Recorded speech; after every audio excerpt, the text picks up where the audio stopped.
A experiência mais simples que a gente pode fazer a respeito da conservação da quantidade de movimento é a colisão entre carrinhos. Aqui a gente vai fazer uma experiência que envolve a colisão de carrinhos de mesma massa. Eu vou pegar esse carrinho claro e vou colidir contra esse carrinho escuro na traseira. Vamos ver o que acontece? Bom, a gente sabe que são dois carrinhos de mesma massa com as rodas livres, onde o primeiro vai partir com uma certa velocidade e o segundo vai iniciar em repouso. Pelo fato do carrinho ter um para-choque, essa colisão vai ser praticamente uma colisão elástica. Eu vou jogar o carrinho claro e a gente observa o que vai acontecer com o movimento do carrinho claro e do carrinho escuro logo após a colisão. O que aconteceu? A gente observou que o carrinho claro, após o choque, parou praticamente no mesmo momento. E o carrinho escuro, que estava na frente, adquiriu uma certa velocidade que era muito parecida com a velocidade que o carrinho claro tinha antes. Podemos então fazer o seguinte esquema. Antes e depois. O que aconteceu nessa colisão? Bom, o carrinho claro tinha uma certa velocidade, se chocou contra o outro carrinho e fez com que ele andasse. Após a colisão, então, esse carrinho fica em repouso e o carrinho escuro, que estava na frente, vai adquirir uma certa velocidade.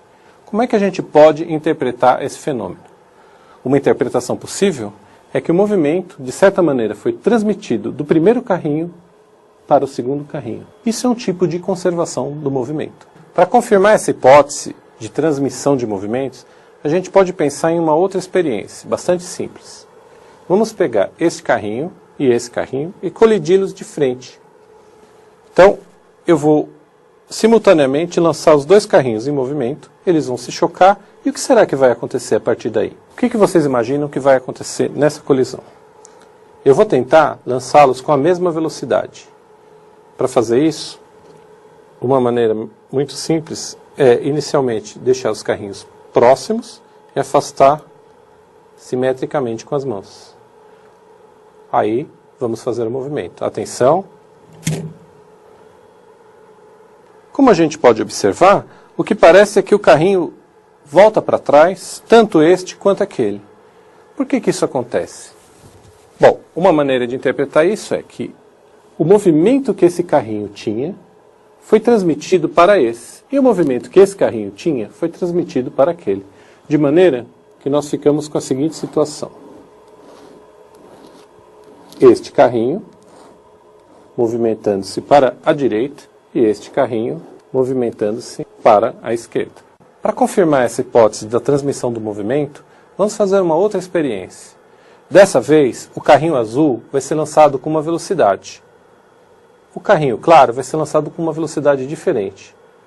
Vamos ver se ocorre essa transmissão. Então, eu vou aproximar os dois carrinhos, vou afastá-los. Só que agora eu tenho que lançar um primeiro com menor velocidade e depois lançar o outro contra ele com uma velocidade maior. Após a colisão, os dois carrinhos voltaram. Só que as velocidades não foram iguais. Este carrinho, que estava mais lento, voltou para trás com uma velocidade mais alta.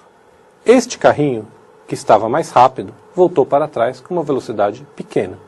Então, eu tinha um carrinho indo para a direita com velocidade alta e outro carrinho vindo para a esquerda com velocidade baixa. E eu estou indicando isso com uma flecha menor. Após a colisão, o que a gente tem? O carrinho que tinha velocidade alta volta com a velocidade baixa. E o carrinho que tinha velocidade baixa volta para a velocidade alta. O que parece? Parece que os carrinhos trocaram de velocidade. A velocidade desse passou para aquele e a daquele passou para esse. O que isso nos permite concluir até agora? Bom, permite concluir que parece que alguma grandeza é transmitida de um carrinho para o outro quando ocorre a colisão. E mais, essa grandeza está intimamente relacionada ao sentido do movimento. Quando o carrinho tem movimento para a esquerda, o outro adquire movimento para a esquerda. Quando um carrinho tem movimento para a direita, o outro adquire movimento para a direita. Isso mostra que essa grandeza tem um caráter vetorial. Será que existe algum outro fator nessa quantidade de movimento que a gente poderia estar examinando? Bom, uma questão importante é a massa.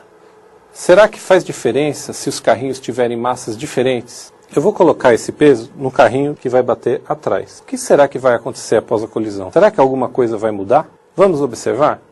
Bom, o esquema então ficaria um pouco diferente. Eu vou desenhar esquematicamente o carrinho de trás com massa maior, o outro carrinho com massa menor. Será que a quantidade de movimento que esse carrinho tem depende da sua massa? Eu vou lançar esse carrinho com uma certa velocidade e aquele vai estar inicialmente em repouso. Vamos ver o que acontece? Vamos então realizar a colisão e ver o que acontece. Então eu vou lançar esse carrinho com peso na sua caçamba e observe muito bem como é o movimento dele após a colisão, assim como é o movimento do outro.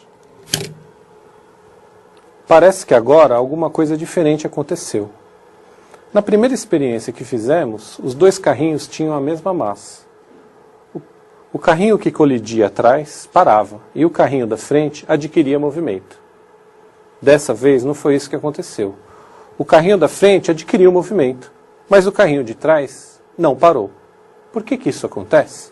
Vamos fazer um esquema no quadro. Este é o carrinho com massa maior. Após a colisão, o carrinho com massa menor adquire certa velocidade, mas o carrinho de trás, ao invés de perder toda a sua velocidade, ainda permanece com algum movimento. Que dessa vez, este carrinho tinha uma quantidade de movimento maior, de maneira que parece que sobrou um pouco de movimento após a colisão. Ou seja, nem todo o movimento que havia nesse carrinho, nem toda a quantidade de movimento que havia nesse carrinho foi transferida para o carrinho 1. Um pouco do movimento permaneceu nele. De que maneira que poderíamos sistematizar isso matematicamente? Esse tipo de questionamento é uma maneira de mostrar aos alunos que a quantidade de movimento é uma grandeza não apenas vetorial, mas uma grandeza que depende da massa e da velocidade. Matematicamente, podemos expressar a quantidade de movimento da seguinte maneira. Q vetorial é igual a massa multiplicado pela velocidade vetorial. Este é o tipo de experimento que é muito simples de se fazer em sala de aula, que elucida bastante sobre o conceito de quantidade de movimento e sua conservação. Além do caderno do professor, é possível encontrar esse experimento no livro do Greff, volume 1, onde as diversas possibilidades de colisões são discutidas através de colisões não apenas com carrinhos, mas também com bolinhas de gude.